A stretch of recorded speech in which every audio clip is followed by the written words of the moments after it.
It's time for the Film Crickets with Jay Fortier and Chris Martineau. On this week's episode, number 36, Jay, Chris, and their special guest, singer-songwriter Amy Gearhartz, review the 1987 American romantic drama dance film, Dirty Dancing.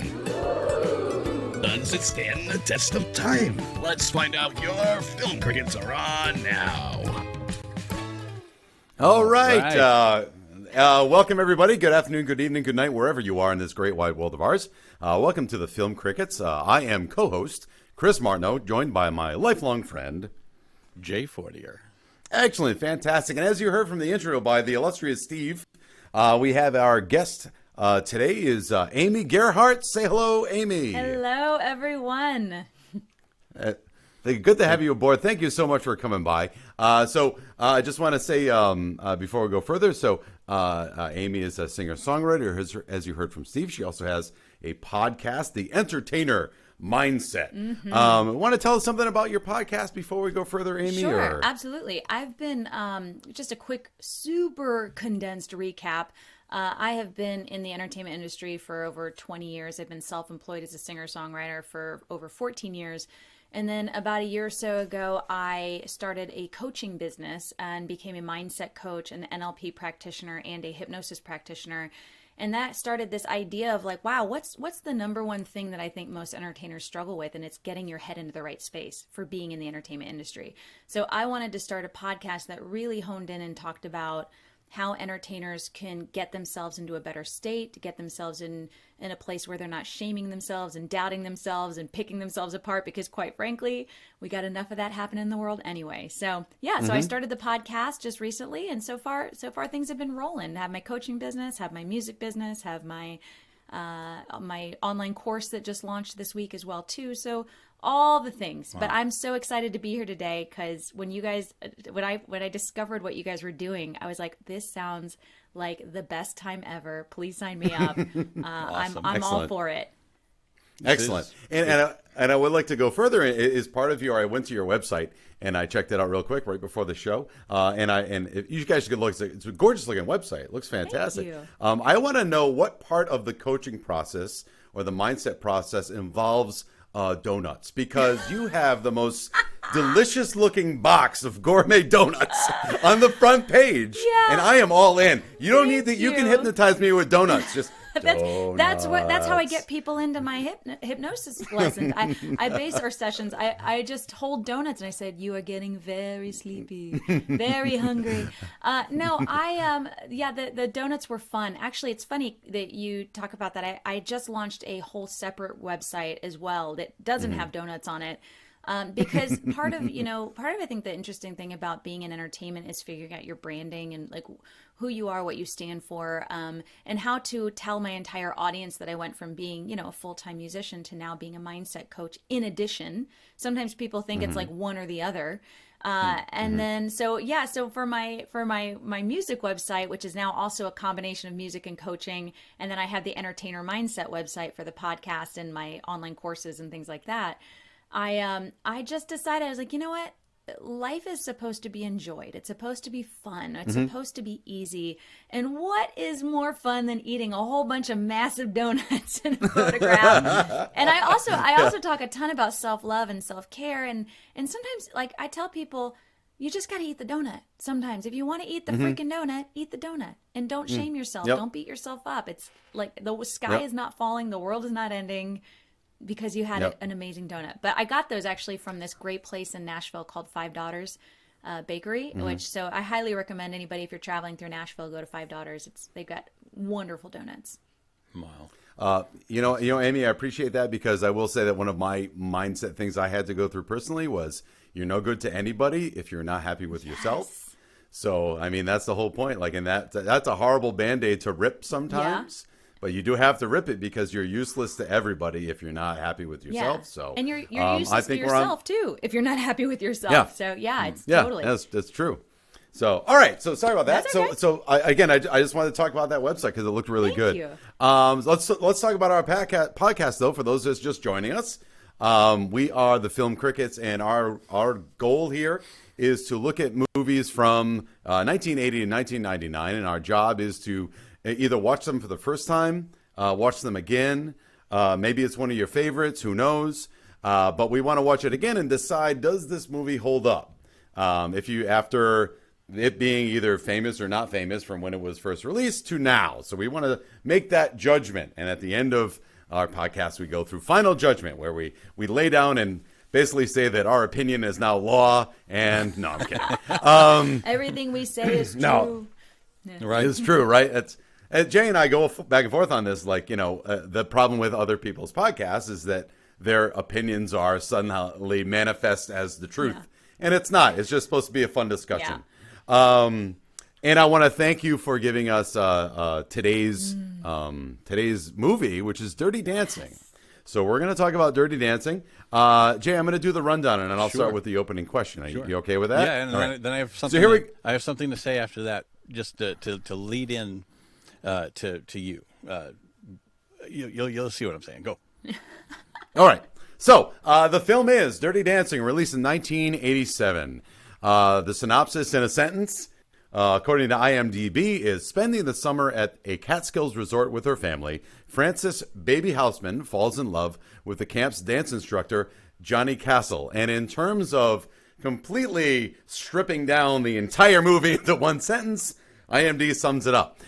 Directed by Emil Ardolino, writer is Eleanor Bergstein, and or Bergstein, apologies if I got that wrong, starring Jennifer Grey, Patrick Swayze, Jerry Orbach, Cynthia Rhodes, and I will scroll down to the most unsung actor in the whole thing, Wayne Knight, and I'm going to call him Newman the entire podcast, just so everyone's aware of that. Mm-hmm. I am not going to be able to not call him Newman. Right. So that's that. So Jay, what did you want to add to that, Jay? Well, no, I just I think in the past on other podcasts, well, that last week's got destroyed by mistake. The little thing happened with, so we only got part of the beginning of that episode. But anyways, you had alluded in another podcast as well that we have had where this movie came up, that you were like, oh, like you weren't.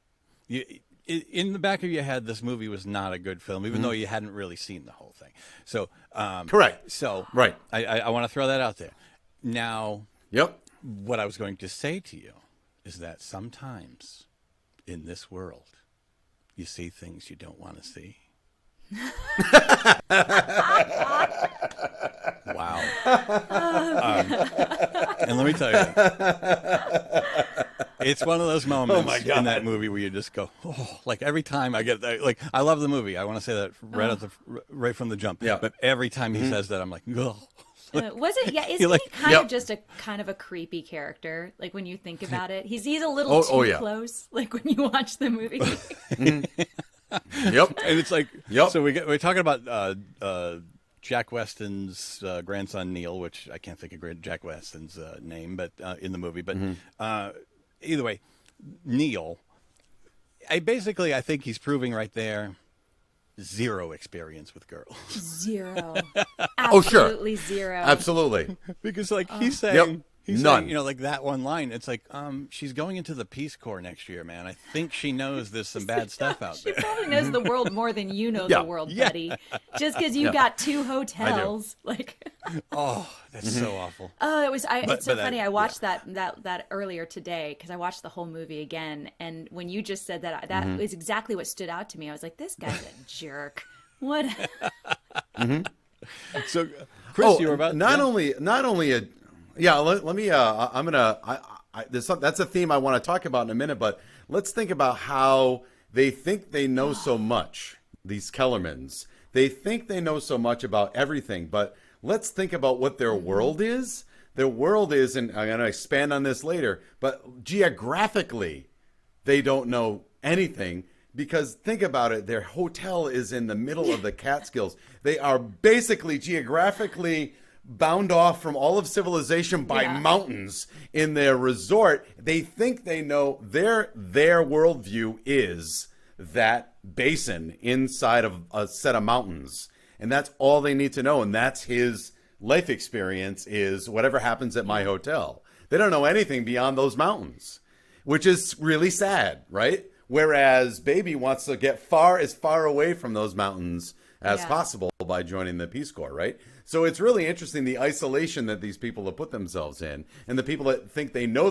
what's going on, they don't know what's going on because they have on purpose pulled themselves away from society in their little like golden hut, which I thought was pretty interesting. So let me get back to, and I'm going to ask Amy this first, and I'll go to Jay. So I think you already answered it, but I'd like to start with, since this is a movie about movies from the past, when was the last time you saw this? Now, Yeah. you already just said you watched it today, but Before before that, It when has was the been last time a you saw couple it? years. I actually own this movie.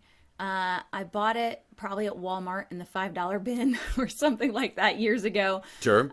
Because who doesn't love going to Walmart and searching through that bin for hours for the best possible movies that you can find? Yeah. It's about as many Yeah. germs as a ball pit at Chuck E. Not, Cheese, not. but yes. This was pre-COVID when we didn't care about germs. Oh, all right. And yeah, it right. had been a good couple of years since I'd watched it, and I know that this morning I was like, let me pop that on. It's I don't know what day this is airing. I'm like, it's Saturday. I'm gonna watch spend my morning kind of slowly waking up, and I realized that I didn't actually have the DVD with me. It was in my storage unit. So I'm not gonna lie to you guys. I went and did the 7-day trial for Cinemax online so I could watch it for free. 'Cause Nice. I was like, I already own it. Nice. I want to buy it again. Yeah, and that hurts to and rent. so- it hurts to rent something or buy something when that you already have own. it, yes. And so I started watching it again this morning, and I'll say, like, I watched it again. First of all, from just, I think every time you watch a classic movie like this, you pick up on different things. You see it from a different perspective. Chris, I would love to go back to you for a minute and figure out why the heck you didn't like this movie from the beginning, because that blows my mind. Oh, no. Unless No, I- he had unless never I- We'll get to fully me. saw We'll it. get to me. Okay, He you never never fully fully saw saw it. No, Okay, Jay, okay. I got it. But, I get it. I'll get it. Don't worry. But I watched it again this morning, and there was so much more that stood out for me. Like the character development, I started paying attention to that. I started, I think when I first watched it, like Baby, her character, I thought she was just like really young and naive, and which is, they kind of portray her out to be that way. But then when I watched it again today, I'm like, actually, she's just super aware of everything that's going around her. She's super considerate and connected with the people around her. And like even that situation that Jay and I were just talking about the grandson that was like hitting on her by the lake, and she's like, oh, well, even last week I took away this girl from the lifeguard, and she's just sitting there like humoring him the entire time. She's got this glazed over look on her face, like, I don't give an F what you were telling me right now, but I'm going to be polite, and I'm not going to be a Right. jerk. I'm not going to do this and that. And so I watched it from a completely different perspective again this morning, and it was great. I love this movie so much. Well, I got to remember. No, what you I'm just gonna- said. Yeah, I About know. 3 Sorry, I points went from on a what you just said, tangent. but go ahead. No. It's fine. I've got something I can really get my Yeah. talk about. But Jay, how about you? I didn't know if you wanted to respond on her. Okay. No, go because it'll take a while. So go ahead. Chapter 12. Yeah, right. Well, 5 minutes later. I saw it. I can't. It's always one of those things. Maybe about a year ago, I guess, or I own it. I own it on Blu-ray. Yeah. So, Oh, you know hey, what I look mean? at Like, you, fancy oh, pants. Yeah. No, I love it. I've always loved it. I spared no Right. expense. I've got it on Yeah. Blu-ray. No, it's like one of those. It's like I've always enjoyed it. It's from I think from 1988 when I saw it on the video cassette years ago. It was just great. There's so many good things to talk about with it that I'm sure we'll cover. I don't know, it's not just a dance movie. It's not just based on dancing. Yes, that's the focal point, in a lot of sections, but it's not that. Like it's not like Breakin' or you know what I mean, like certain movies that are, or a Step Up that is just the main focus, which are fine, whatever. But I'm saying like this is not what this is about, and that just it's like it's another part of it, which is great. So I've always loved it. Many years, and by the way, I learned the soundtrack is the 5th highest of all time. Out of all soundtracks, Sure. 5th highest selling of all time. So that's pretty good. What was company. one? No, number one Did you was see actually what that- surprising. Was The Bodyguard. I mean, yes, not surprising based on Oh, the one song, but like there was like Yeah. I think like 2 major songs that were big, but that one was the number one. So yeah, so pretty good company. All right. though. So let me defend myself to Amy a tad. Sorry about that. Before she comes at me. No. Sheesh. I don't know. I don't feel so good about myself now. No. So here's the deal, right? The movie comes out. I know it was a goofy hit, like way back in the day. I remember specific like people saying you have to get kids in my age were getting that soundtrack to listen to the old 50s music, because even if it isn't what was popular back then, like those songs are hits, and there's nothing like those songs are just good songs. It doesn't matter what it is, right? So I know that people are going nuts about it, but to what Jay said, I viewed it as, well, why do I want to watch Breakin' or Break Into Electric Boogaloo or Lambada, or like why do I want to see that? And I didn't bother with it. I didn't bother with it. I didn't really and romance. I don't come on, because to me it was because to me, again, in my formative years, like that's not a movie that I'm going to be attracted to, or give it even a chance to get or to see through the complexity, which is, Amy, something you brought up when you said when you was talking to the creepy nephew there or whatever Neil. it was, Yeah. right? I don't think there's going to be complexity in the characters, so why would I bother, right? So that's why I just never gave it a shot, because I saw it as just that, right? And that really wasn't my cup of tea. Now I watched it for the first time in its entirety last night. And I'm going to say straight up, I thoroughly enjoyed it and I'll tell you why in a few minutes, but I mean, there were so many instances where this movie doesn't assume I'm stupid, which is really nice. It's really nice for a quote-unquote romance dance movie, which IMDb sells it short and it's one-sentence synopsis. But there's a lot of stuff going on in terms of the dialogue, in terms of the aesthetic, that doesn't assume I'm stupid, which I really appreciate. That is a pet peeve of mine. Like, the movie's got to tell me how I should be feeling right now, which I freaking hate. Right? You think I'm stupid. I'm not stupid. I'll watch it. I'm not like, well, I'm a film critic. Don't tell me. I'm just saying, like, thank you for not thinking I'm stupid. So yes. So in that regard, I did watch it. I did really like it. I was surprised that I liked it. But I will lean back on the fact that when I was at the same age that I would have seen Dirty Dancing, it's the same age that I saw 2001: A Space Odyssey for the first time and relentlessly made fun of it because I had no idea what was going on. So when you see guys in ape suits and like dialogue for like 40 minutes, no dialogue for 40 minutes, you don't know what's going on. So what do? You bag on it. And that's pretty much what I would do with Dirty Dancing. But I would say that is not the case now, because now I'm ready for the movie. You. All right. Yes. So it's so excited. Yes, I do have a couple of problems with the movie. I have a couple too. But yeah. Okay, good. All right. So because we got to be honest here. And I've said to Jay, Jaws is my favorite movie of all times, bar none. There are better movies, but Jaws is my favorite movie, but I picked that movie apart. All right. So, let's get into the meat of this movie. Okay? Let's talk about a couple of things first. Let's talk about transitions. So this is an interesting movie in terms of transitions, because everyone's transitioning, right? Everyone's going from they're going from one part to another, and transitions are painful. Transitions are painful experiences. The thing that you're used to is suddenly over, and now you have to do the new thing. And the tough part about transitioning is you got to rip the Band-Aid, and ripping the Band-Aid is the best thing to do, but it's still going to suck when you do it. And you know that transitions are terrible. So let me ask the people here, like, what I found was interesting was, let's just talk about the times. They set up it's 1963. We're not even the British invasion yet. We haven't landed on the moon yet. Kennedy's still alive. Like, he's not going to get shot for another few years. And they're right out of the get-go. We're coming out of the 50s. Yeah, we're in the 60s, but we're coming out of the 50s.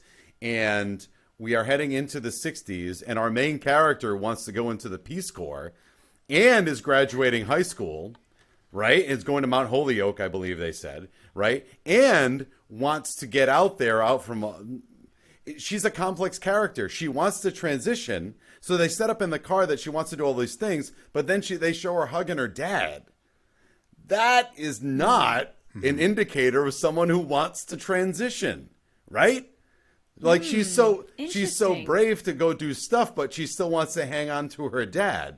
which is fine. I mean, there's nothing wrong with that, but She can be both. yeah, but that's a Yeah. tough. All I'm saying is that. But what you just said is my point: is that she is a complex character.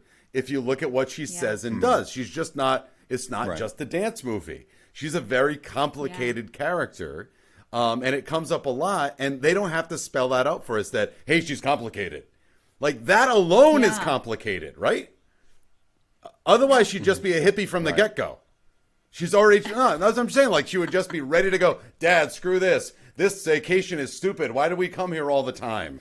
Right? I can't believe we come to this rich resort all the time. It's so boring and blah, blah, blah, blah. Well, this was also in the 60s when people didn't talk to their parents that way. Right. So, or at least not as often. I agree, but that's what the point is. It's a subtle transition, right? Yeah, totally. So Yeah. I thought that was pretty interesting in terms of her character, because Jerry Orbach, who's brilliant, is the 50s. He like in every way, shape, manner, and form. Like him, his relationship with his wife, his relationship with his other daughter. It's straight. Do you see how he talks to his wife? Not poorly. Yeah. But she's when they get up in the middle of the night when they go to when baby, we don't need to spoil it. Everybody's seen the movie, so we don't need to spoil it. But We hope everybody's no. seen the movie. spoiler alert: This time. there's dancing.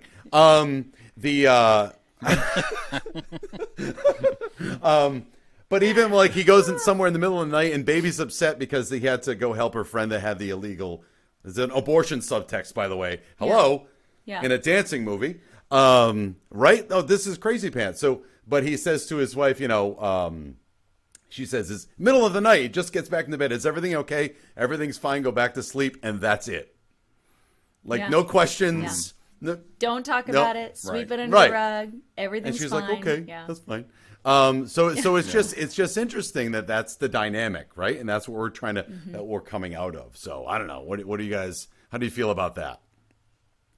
Yeah, I think you hit the nail on the head. I mean, there is a lot of complexity, and I have to agree with you. I think when I first watched this as a child, I don't think and when I say child, I mean it came out in '87. I probably didn't see it till the '90s. I mean, but I don't remember realizing how adult this film actually was. Like from a kid's perspective, because from a kid's perspective, you're going in and watching it as a dance movie, and I remember there were moments where you're like, "Oh, this is kind of dirty," pun intended for the film title. But and you're kind of discovering things as a kid, but actually going back and watching it as an adult, I love when films can kind of cater to a huge audience. Like, there's nothing really overtly terrible in this film, I think, that a teenager couldn't watch. Sure.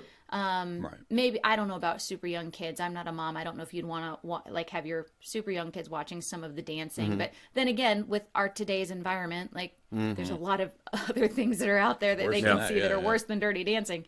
But yeah, I like films that, like what you had said, that don't presume that you're dumb, that let you figure things out, that have the complex character development, and that with the transition with Baby, like I think I almost forget that she's coming out of high school going into college. Because you see her from the beginning of the movie, and even with the clothes that she's wearing and everything, like being this kind of daddy's girl and super innocent, but I kind of want to put myself out there, but I kind of want to hold myself back. And then as the movie progresses, she becomes more and more and more independent as a young woman, and she starts standing up to herself. She stands up to her dad. Like that's a huge pivotal moment in this movie. So I'm a big fan. When you first talked about transitions, you like not to go super sideways with this conversation. Hit it, make it happen. But I thought you were talking about like the actual visual transition from one scene to the next. Oh, sure. And I was like, that some of those visual transitions where it like goes to black, I'm like, what is happening here? I think did I just have a stroke? What is this so dramatic? Like, that's the scenes. Place But commercial. it also just goes to show, like, exactly, Yeah. place intermission now. Like, you have the little thing that comes up and the music starts playing.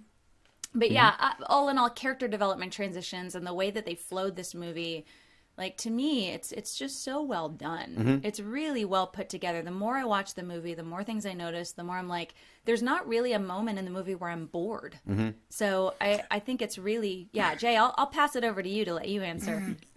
Well, yeah, I think also, there's roles that people were expected to behave at, like, I mean, whether it be class or gender in 1963. Like and they actually made sure that that was known. It wasn't that they brought that to the table as well. And what was cool about it was moments like, for instance, the moment that she professes her love for Johnny. That's a big deal for a young girl in 1963, because, like, the tradition would be the guy who has to initiate everything. The fact that she does that, it's a big deal. That's a big step. She just got out of high school, and she's saying, whoa, I never want to leave this place without feeling, you know what I mean? Like, I'm afraid I'm never going to feel this again. So I'm going to tell you right now, this is what I want. That's huge. Yeah. And then the part that she ran out to get her father for the money for the abortion, or the fact that, okay, this went sideways when the abortion, happened, and apparently we never see the doctor, but you hear all the stuff. They say all the things that happened that went wrong, and that she's bleeding like crazy. She runs and gets her dad. I mean, she has to then admit what she did, but it's more important to save this girl's life. You know what I mean? Like that, and I think that was huge. I have a big point with that one to show how complex, or how complex Baby or her character is because, so we've alluded to it a couple of times. Patrick Swayze. We haven't even mentioned Patrick Swayze yet. Are you aware of that? I know. This is gonna be a long podcast episode. I know. That's what I'm saying. Like, that's how there's how my levels. Like, we haven't mentioned as this guy, dashingly handsome Patrick Swayze, even though he's got a mullet, but whatever. But he's Yes. I know, right? Mullet. He's got that hot I mullet. didn't notice that until today. I was like, he's got like an 80s mullet going Sure. on there. Anyway, sorry. No, and it's legit. And how we haven't mentioned that part yet. And he's really good in the movie. His acting's a little suspect at times. He's not sure what to do with his accent. No, it is. You know it is. Sometimes it's good. You know what, man? Sometimes, wait a I minute. don't Sometimes care. it's good. He's always got the southern drawl. No, and yeah, it but doesn't no. matter that he's Wait a from minute, Philly. though. He's in this movie. He's supposed to be from the streets, quote, and he drops like a Bronx accent every now and then, about as many times as Kevin Costner uses a British accent in Robin Hood and Prince of Thieves. Oh, please stop it. It's okay. It's okay. You know what? He can. It doesn't matter when it comes to him like that. He does no wrong. I don't want He's the to. man. I don't want to take this whole thing sideways, but I'm going to tell you guys I was not paying attention to his accent. This is not what I was paying attention to in this movie. So, kudos to you for noticing. He's a handsome dude. No, there's no way around that. I am strong enough on my sexuality to say no. He's a handsome man. There's no problem. My wife said he's got a weird mouth. I'm like, he's got a weird mouth? I don't even know. What does that even mean? Anyhow, so look, getting back to Baby and her complexity with what you just said, and talking about roles, right? And talking about that sort of thing. Let's think about, so spoiler alert, I think I said a moment ago, Patrick Swayze has a dance partner who who becomes pregnant by one of the counselors at Kellerman's, which is the resort that they're in. Waiting staff, yeah. Wait staff, and we'll get to that because even the wait staff has a class system, by the way. Some wait staff is better than other wait staff. So, and he's a real dirtbag and doesn't own up to it. So they want to get an abortion. She's going to pay for, she has to pay for the whole thing because he's a dirtbag and won't stand beside her or take any responsibility because it's the woman's fault, which is obviously nonsense. And Yes. I might add, she's going to lose her job. Like, Yeah. you know what I mean? Like, so it's all these things that it's like this outside pressure. So it's not whether or not she wants one. Right. She feels she has no choice. Right. Yeah. Right. And which is terrible. And we're in an era where it's illegal, so you can't go get a legal one. So they need money to go get it. They don't have any money because they're the lower end of the wait staff. So the dance crew that comes into Kellerman's to basically schmooze with the rich white people and give all the ladies and men a quote unquote good time, regardless of whatever that means. So they don't have enough money. So she said, well, Baby says, I'll go get the money. So I'm going to go my father to get the money. The father says, she says, I need $250, which is a lot of money back in the day. He says, for what? And she says, I can't tell you, but you have to trust me. And he says, you can always tell me anything. which we get from that relationship that they're really close and that she could actually tell him anything. But at that instant, she makes the choice to lie to him, right? Which is really, I was talking about this with my wife, that's a really complicated moment because they do have the relationship, father-daughter in the late 50s, early 60s, where he's in charge, but she loves him a lot because he's daddy. You can tell me everything. They do have that trusting relationship, but she lies to get the money. Now, granted, if she told the truth, is she going to get the money? Probably not. And she also has to admit that, you know, the father only wants to help people that are like, father says, I want to help people, but only help people that are like us, not like anyone else, right? So that's a really complicated moment because she chooses to lie to the father at that moment. I mean, granted, the movie probably doesn't go anywhere, but just looking at it from a character perspective, she trusts her dad, but she's got to lie. Why does she lie at that moment? Right? She's trying to get out. She's trying to transition. Like, this is me, to her, this is me being adult.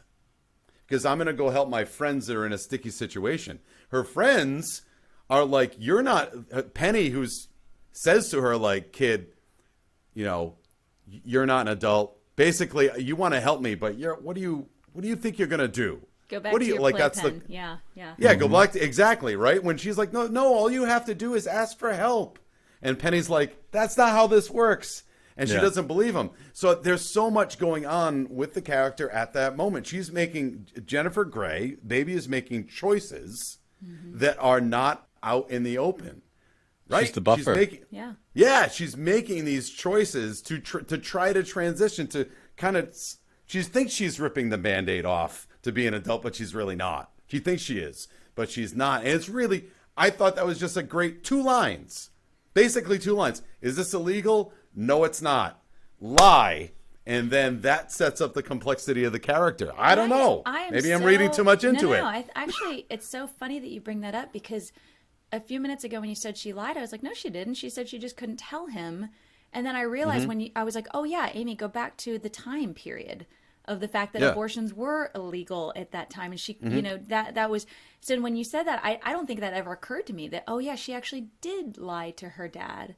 And it's interesting that, you know, we could bring up a whole other conversation about how we all tell lies, even if we don't want to.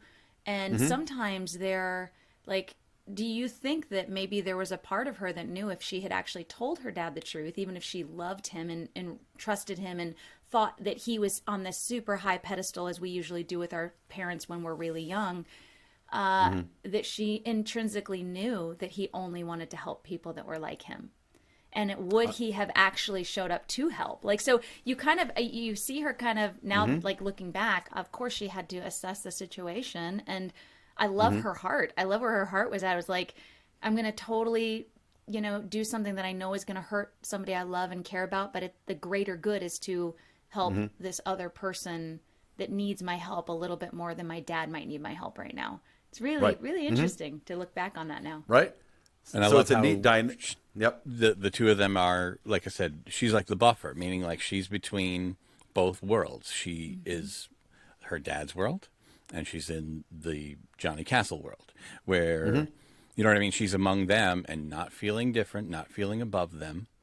And then she'll be in her parents' side. And so that's why she feels she can go to her dad for anything, to go and help the people that her dad would probably not go and help. Obviously, he cares enough to go and help Penny later when she's hurt. He's not evil, but you know, he still has that class issue where he would, you know, where he's sticking more with the elites of the place, you know, like with Jack Weston and his friends.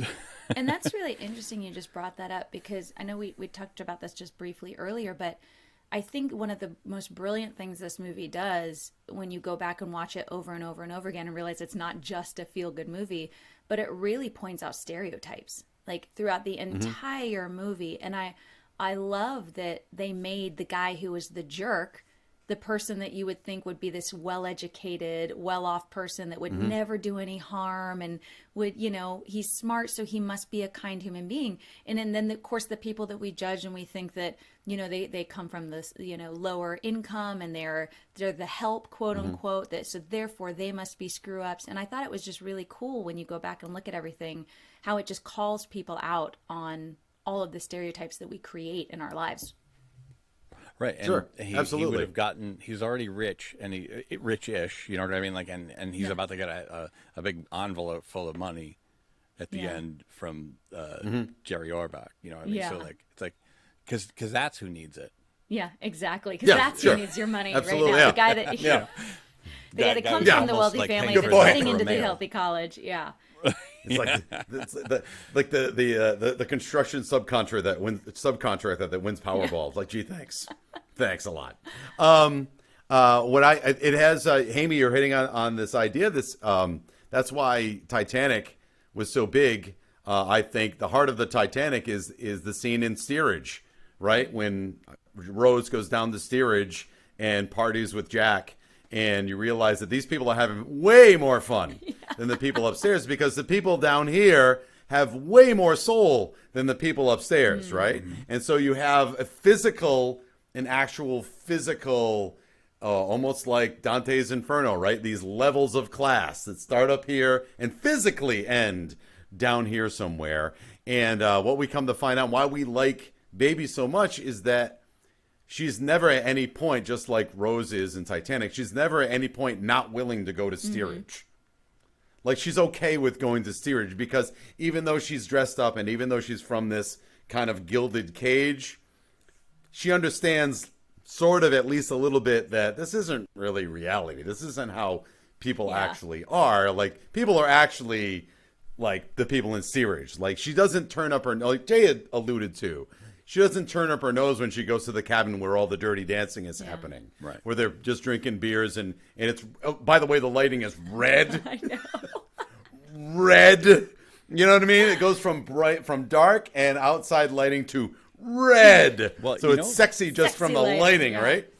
And Sexy. You gotta use that sexy lighting.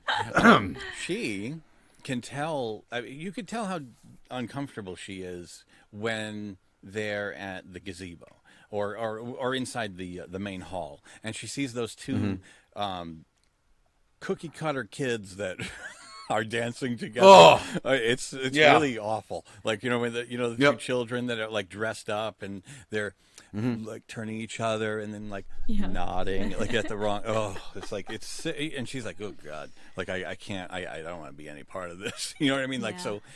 I think You could tell there that she's already would be more comfortable in a much more fun place than that. Like, you know what I mean? It's like, I don't want to watch these, sure. Stiff people Yeah. or be a part of them. But Jay, honestly, possibly the cringiest moment, arguably, in the whole movie is when all the rich white people are doing the cha-cha in the gazebo. Oh, yeah.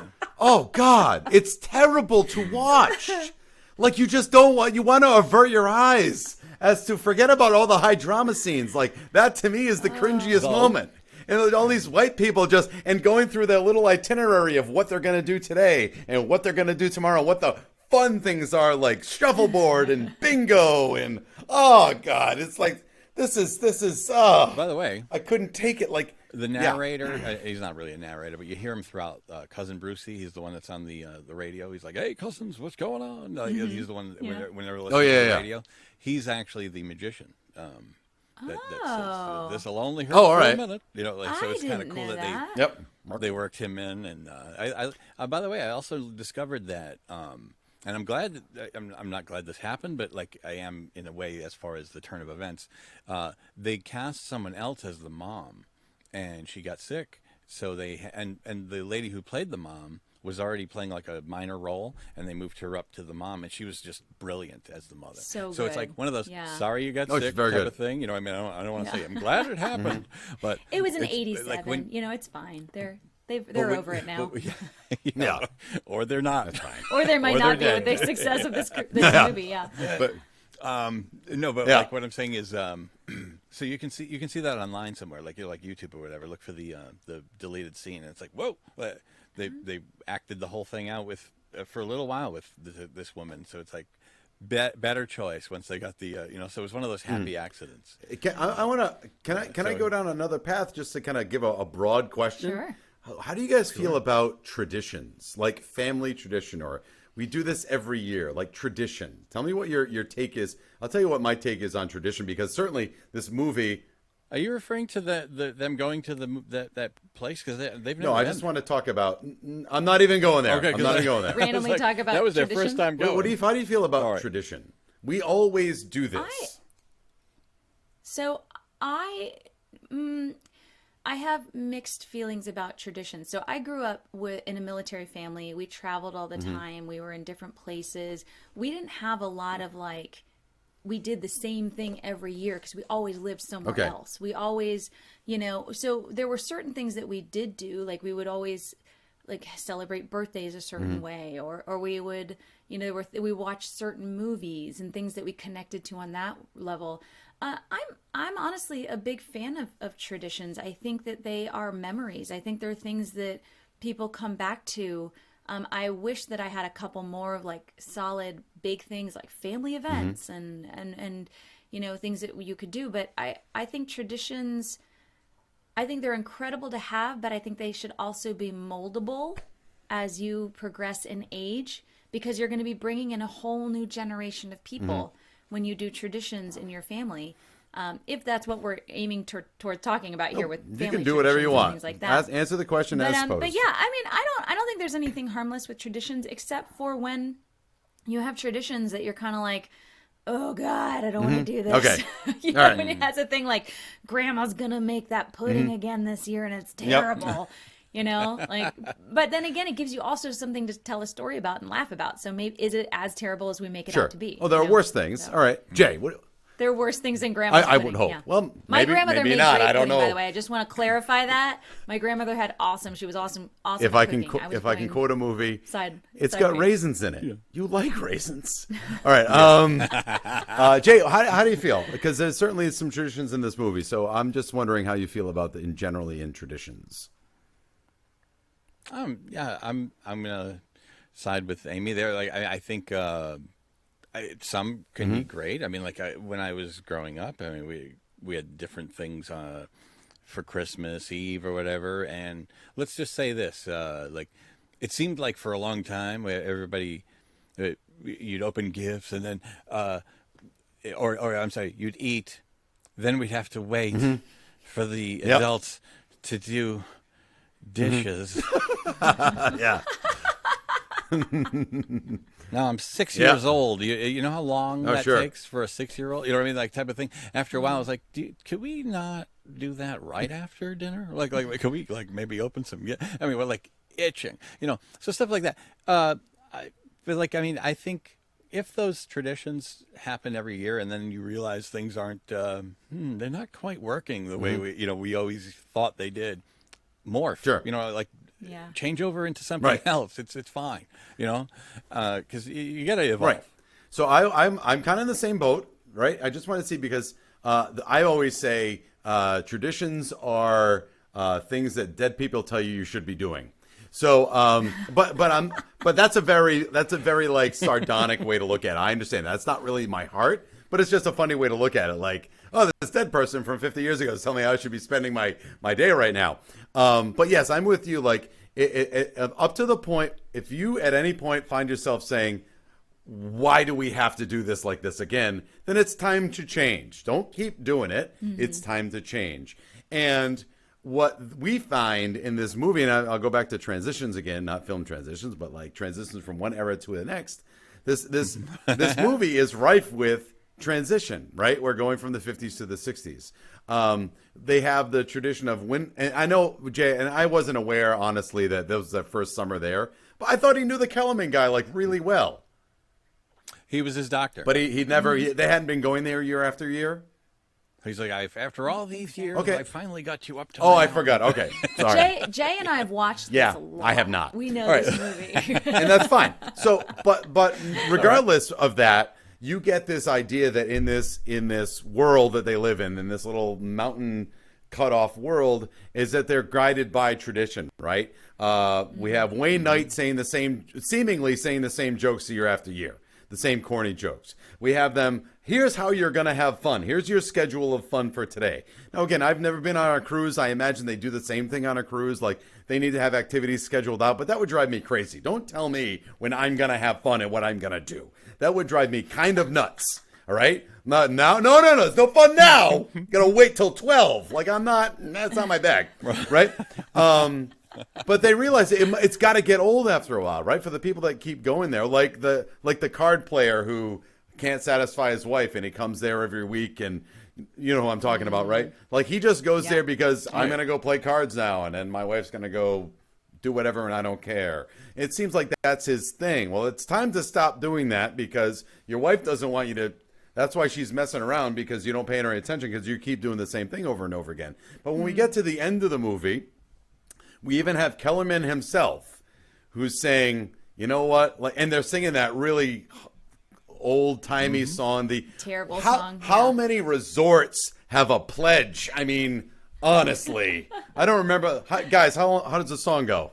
I don't remember. Dun, dun, dun, dun, dun. Oh, darn.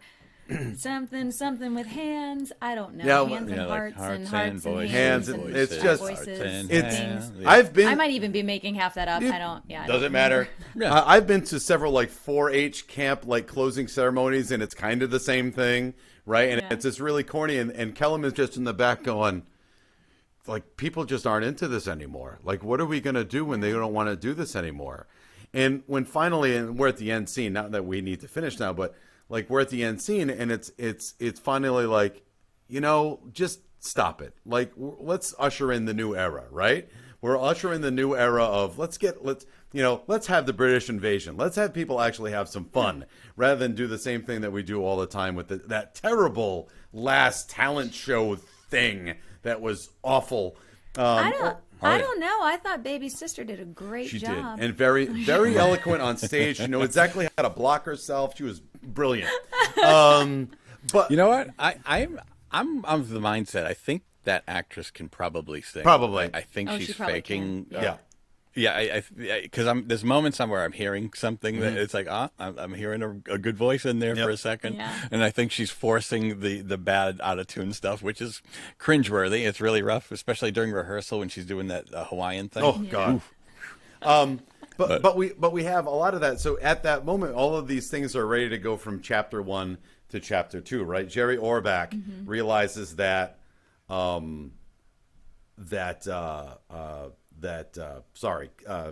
Castle Patrick Swayze didn't rob the wallets or whatever it was.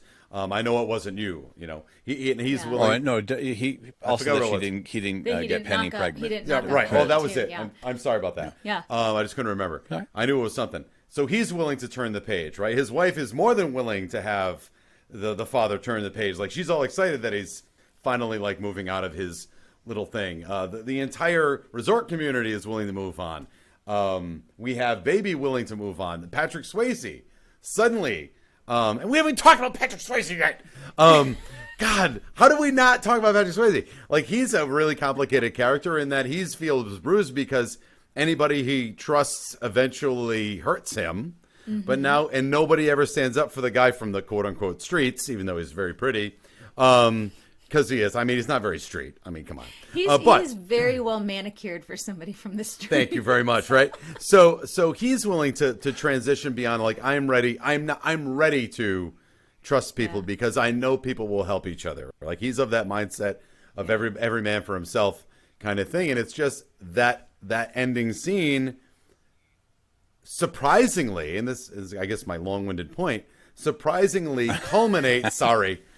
I'm very sorry. Culminates all of those things into one scene. All of those transitions, all of those, the progress, all of the character arc happens in one scene, and they actually execute it well without being corny. Brilliant. Well, there's some corny in the final scene, but they execute all of that all at once. So you have that's indicative of a very well-crafted script, very well-guided stuff that gets you to this point, and now it has to end this way. And that's my long-winded way of saying that that traditions are great, but you've got to move past them, and when you do, it's okay. It's going to be all right on the other side. Sorry. No, I think you hit the nail on the head. You're absolutely right. And it is interesting to also point out, and not to go into another 20-minute thing here. Hey, well, wait a minute. That wasn't 20 minutes. I'm not saying you. I meant me. Like, I want, because we got to get to Patrick Swayze. You're right. I know, right? Yeah. But it's very interesting to also bring up how traditions were used to hide reality.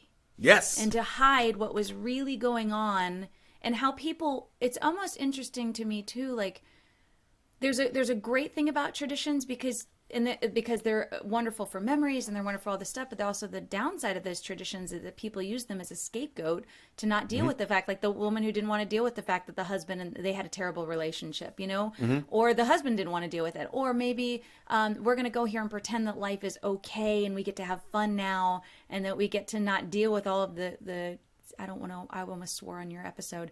All of the BS that we do, and experience. So I think it just goes to show that, like, how far, first of all, how far we've come as a culture and as a society to be able to just have honest and open conversations about abortion and about, equality and class systems and things like that, versus back then, it was like, oh yeah, okay, and I like Jay, you hit it the nail on the head. What was the quote again? You started the whole episode with sometimes in this world you see something you don't want to see. Things you don't want to see. Exactly. So that kind of sets the premise for this entire movie of like how they're using this resort to mask so many things that were happening that nobody wanted to notice. Even the old couple that was stealing stuff, like all of these things that were like, oh no, none of this could really happen in the real world. And it goes to what you said, Chris, about how the script was so well written. I mean, I can almost see it now as like a giant FU to everybody from like the 50s and be like, hey, we all really knew what was happening, by the way. Yep. But we're just going to cover it up with this super fun resort in the mountains and pretend like at noon we're going to play shuffleboard and then life's perfect and wonderful, There was so much seedy, I'll say it, there's so much seedy shit going on at that resort. I didn't know if kids were going to watch this episode, so I was like, I don't want this shit. We can. It's fine, but we don't need to go down that road. But I mean, there's no other way to put it. There was so much seedy shit going on in this resort that everyone knew about, but nobody talked about it. I'm not going to make a list, but there was a lot of it, right? And it was all kind of glistened over. So that's fantastic. I never thought of it that way. Actually, I thought of it, but I now it's dawning on me the sheer amount of stuff. It. Oh my gosh. That was going on that nobody was talking about. Everybody knew it, but nobody was talking about it. Yeah, and even when Johnny was talking about how like women were sticking diamonds in his pockets and giving him their room keys and all this stuff, and you're like, I always think it's so fascinating when you hear somebody talk about how terrible things are now with society, and you're like, pretty sure a lot of that stuff was already happening, but it just wasn't on the surface. Everybody covered it up with the traditions, Right. That can't happen here. That would never happen here. Mind-blowing. Yeah, I know. Yeah. Oh, because, at the end, sometimes being honest, you said it before, I think at the beginning, sometimes being honest is tough. Yeah. Being honest is hard, right? It's easier. It's a lot easier just to kind of cover things up. Totally. But at the end of the day, the check gets cashed. Yeah. Yeah. Eventually, it comes due. The bill comes due at some point. The more you push it off, the more the bill comes due. Life lesson. So, I mean, that's it. Yeah. I mean, that's the way it goes. So, well, should we talk about Patrick Swayze? Should we finally do it? We should talk about Patrick Swayze. He's a hot man. Oh, you're gosh. saving the best He's for hot. last. That's it. Good night. There's no way around it. He was can we such just a good-looking dude. Yeah. And kudos to him because I guess if there's a documentary, you aware of the documentary, Amy, on this on Netflix? No. Which one? Oh, you should watch it. The Patrick Swayze? No. It's a documentary. It's the films that made us, the movies that made us on Netflix. I haven't seen that. And they do 50 minutes on Dirty Dancing. Writing this down right now. Oh, you write it down and email me back about what you thought of it because it's really good. I think you'll enjoy it. But it's a lot of the stuff, the behind the scenes stuff of just getting this movie made, which I'm not going to get into here. But apparently Patrick Swayze is such a pro. Like, he was in pain for most of the film. Wow. Because he had a bum knee from, I forgot what. I don't know. A couple stories. I had Football? heard once that I had heard that he heard it a little bit on the log. Okay. You know, when they were dancing on the log. Well, he shouldn't have They been fell off dancing the on that log. Let's be honest. I know, That's a terrible that's idea. really and they were showing both of them Yeah. on there. And, That was not her. Yeah, it didn't look like her. But like One of them was that. no. One of those shots is not her. Yeah. But the the thing was he was jumping off the stage at the end, and he did like 12 or 15 or whatever, like, and he finally leaned into Kenny Ortega and he said, "I've got one more, so please get it." Yeah. You know, because Yeah. it hurt every time he Oh jumped. man. You know, And apparently, and also, like, there are scenes in that movie. This movie is directed by a director that made dance movies. He never directed a feature film. He made dance films, like, not even like for release. They just got, I don't know. You have to watch the documentary, but a lot of those scenes where they're dancing with each other, he's trying to teach her how to do all these dances, baby, and he seems aggravated. It's because he is, because it's 2 a.m. and they've been doing this for 12 hours and she can't get it right. And there's a scene where she giggles, like they're trying to the do a arm, thing, yeah. and that's her just being really tired and having the giggles. Oh, wow. And he's really pissed off that He's she actually can't get it pissed off right in real life. Oh my Yeah. god. Because he wants to get out of there because they've been there. It's like 2 a.m. Well, it worked great But for the director's movie. like, I know the director's like, this is magic. So his character is obviously also complicated, not as complicated as her, but he also is making a lot of decisions based on lifestyle, right? He knows that he doesn't want to go do masonry and drywall with his dad because he's from the streets. They only mentioned that once. But he knows how to dance, and they get him every summer, and basically he's in the lower end of the staff, but there's a lot of decisions that he's making based on income. He doesn't know because he's in his lifestyle is he doesn't know where his next check's going to be. He has to take the gigs as they come. You know, he doesn't want to lose his job here. So he's mad at Baby for keeping their relationship a secret, but he also is keeping the relationship a secret because if it gets out, they're going to get fired. Yeah. So he gets very upset when she hides it, but he also is hiding it. But it's not as on the forefront. So he's super complicated. You know, and he'll take money. He basically prostitutes himself a little bit with older women. And he says it. He's not proud of it, but he's just like, look, what am I supposed to do? I don't know where my next paycheck's going to come from. But he's got to progress past that. And part of what I feel his character arc is the fact that he's got to rip the Band-Aid and say, I have to do what's right, even if I'm going to get fired. Even if I don't know this is going to doom me here, but I have to do what's right.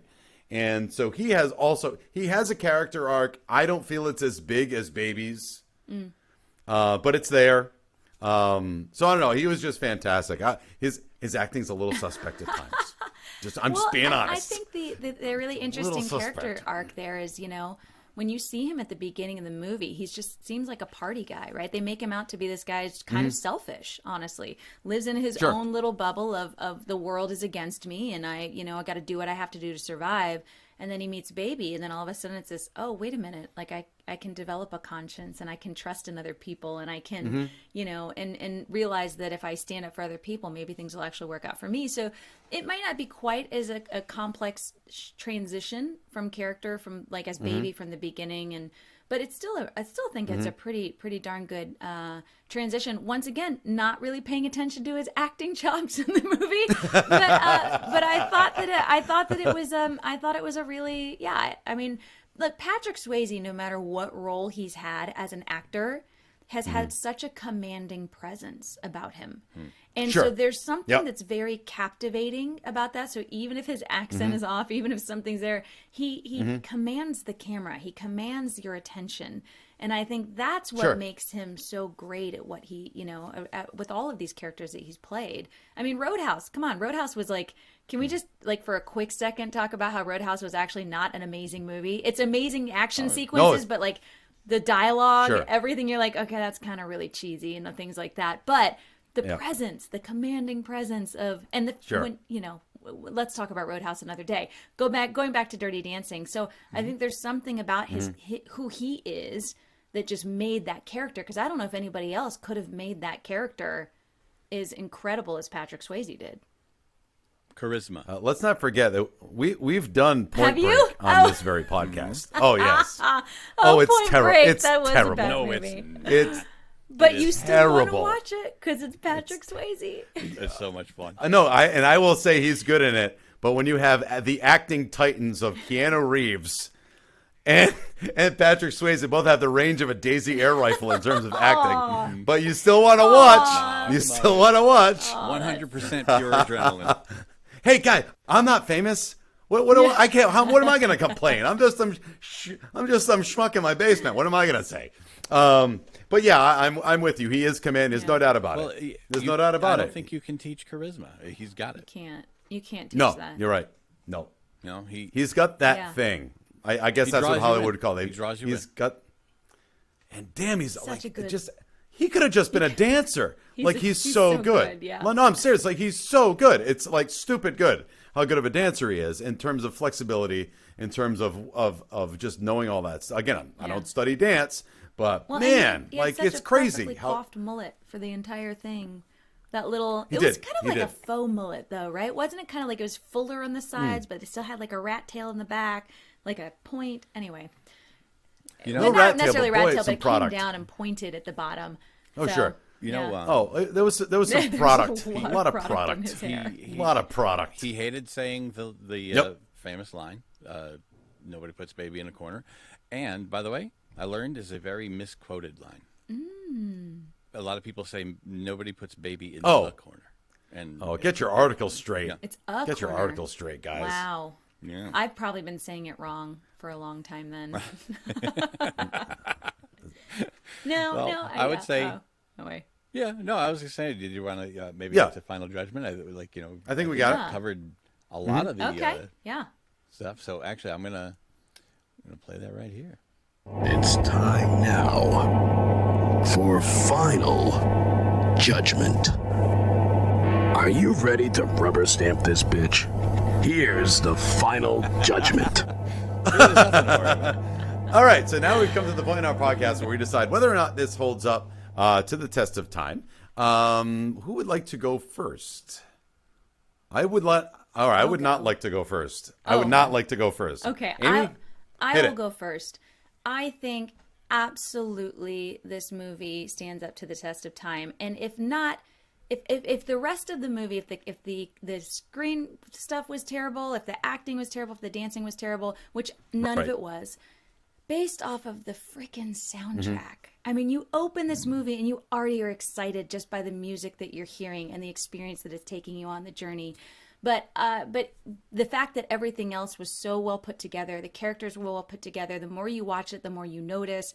Like I said, I hadn't watched it in years, came back today. Yeah, I think it is. I think it's a winner. I think it's one that is going to be around for a long time. I really genuinely hope that the younger generation dives into it as much as we all have dived into it. And yeah, it's got my stamp of approval. It's Cool. it's worth it. Excellent. Jake, I'm going to go next, but after we're done Final Judgment, can you just give me like 2 minutes? Because I want to talk about the two things that annoyed me about this Oh, movie. right. We didn't talk about the We're going to talk about the annoyances. things that annoyed me. So we'll just do it quick, all right? And I promise I won't go too long. So I'm going to go next on Final Judgment. I would say, if we're to look at a meter of Final Judgment, and this is actually a credit to the movie, I would say it does hold up for the reasons that we talked about before. It's very well written, surprisingly well written, very well directed. The story is very captivating. It works on a lot of levels, okay?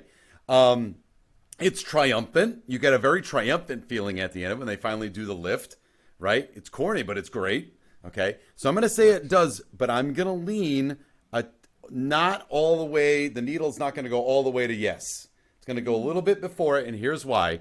And this is actually a credit to the movie. Is because this movie, not the depth of it, but the idea has been ripped off so many times because it's so good. Because it's so good. It's been ripped off so many times or parodied so many times. The Lift.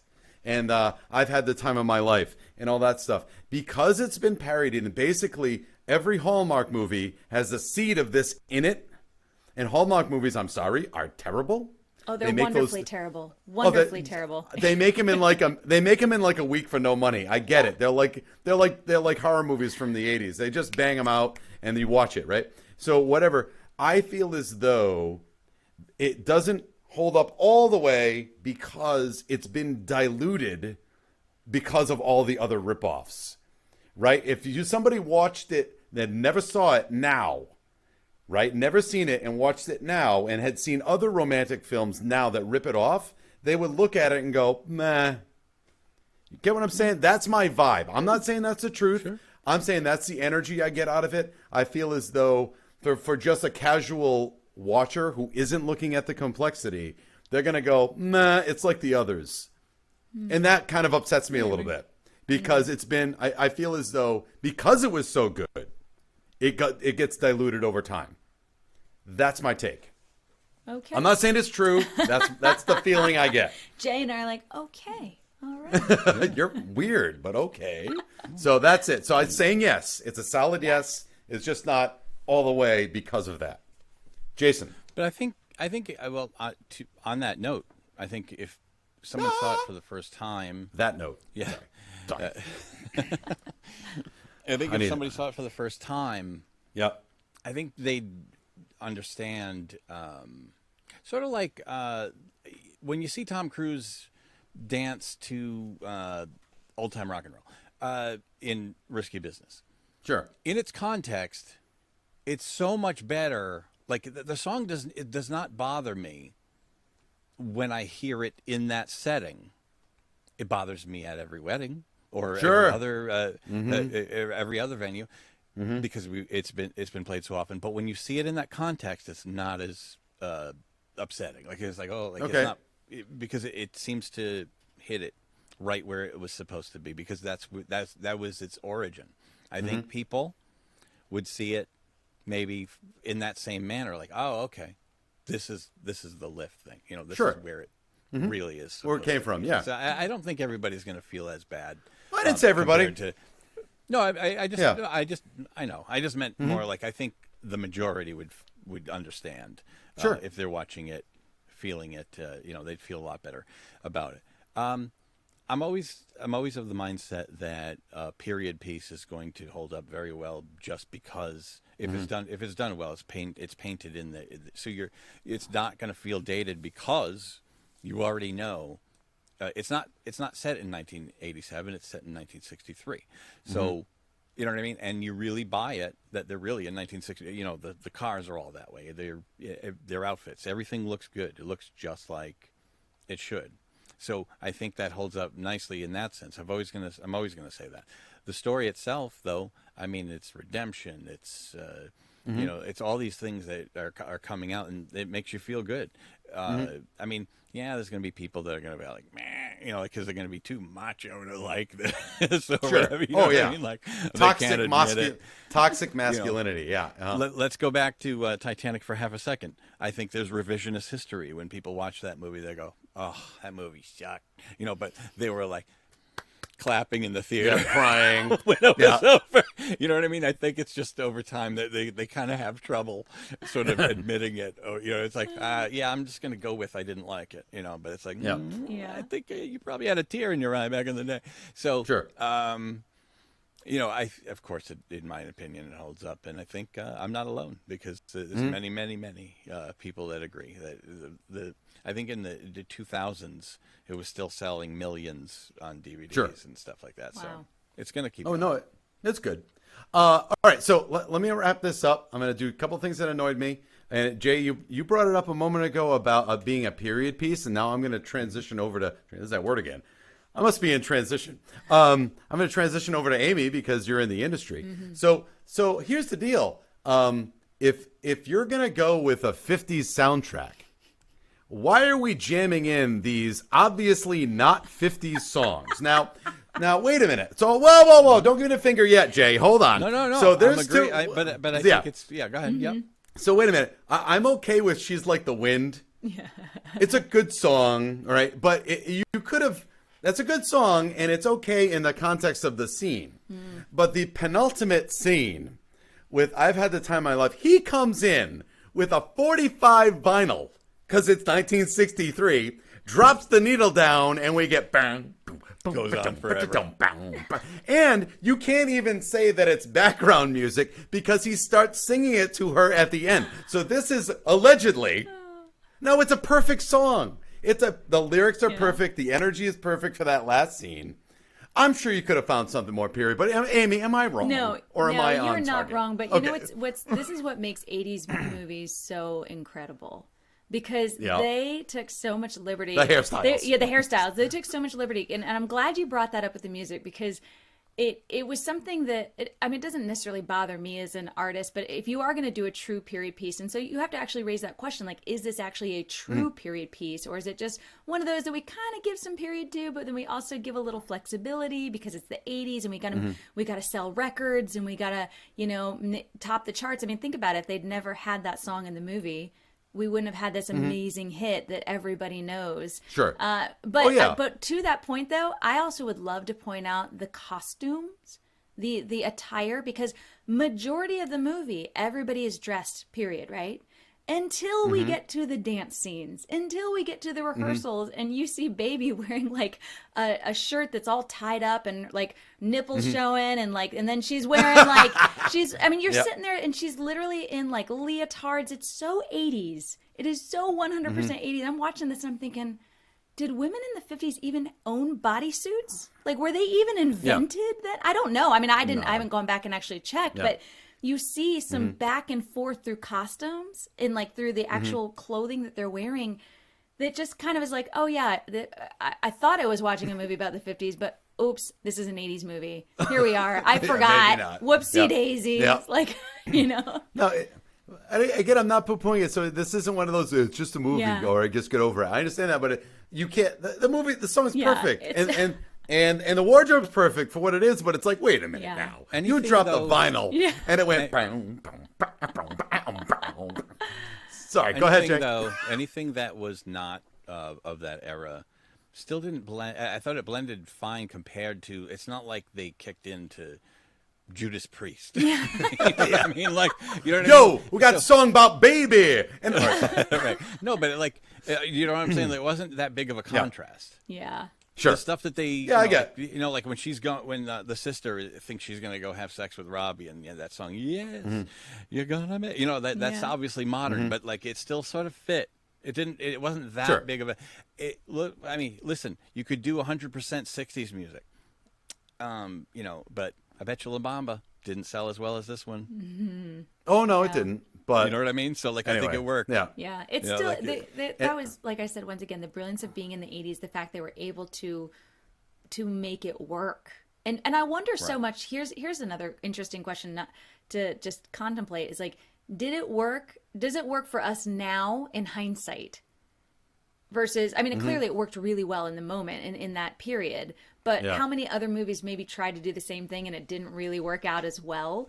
So it could be a collection of everything, or maybe it's the nostalgia that makes it work because of, what we want to feel and take away from the experience of the movie versus those little technicalities of the, oh yeah, you're really wearing those leotards right now in the 1950s. Yeah, is that really how that works? Okay, So, did you get to part 2 that you didn't like? No, you know what? That was strong enough. I'm going to leave it there. It's not as good as the point we just made, so I'm gonna leave it right there. So. I know when I'm beat. No, I'm kidding. All right, so that was Film Crickets, and that was Dirty Dancing. We did our final judgment. I do recommend it. I think everybody else here can agree with me that I think if you haven't seen it, you should. I should sit down with it. Really watch it. Like, really watch it. Not in pieces. Don't just watch it. No, really watch it and really try to listen to what's going on. I want to thanks again to our guest, Amy Gerhardt, everybody. You. Fantastic. So happy that you were here to join us. That was a really great conversation. You brought so much to the table. I really appreciate that. Again, singer-songwriter. Check her out on her podcast, The Entertainer Mindset. Go visit her website. And it's been great talking to you. Such good energy. Thank you so much. Jay? Yeah. Thank you, my friend. Amy, is there anything else you want to plug before? Yeah, just once again, thank you guys so much for having me here. This was so much fun. Anything I can talk about in entertainment makes me super excited.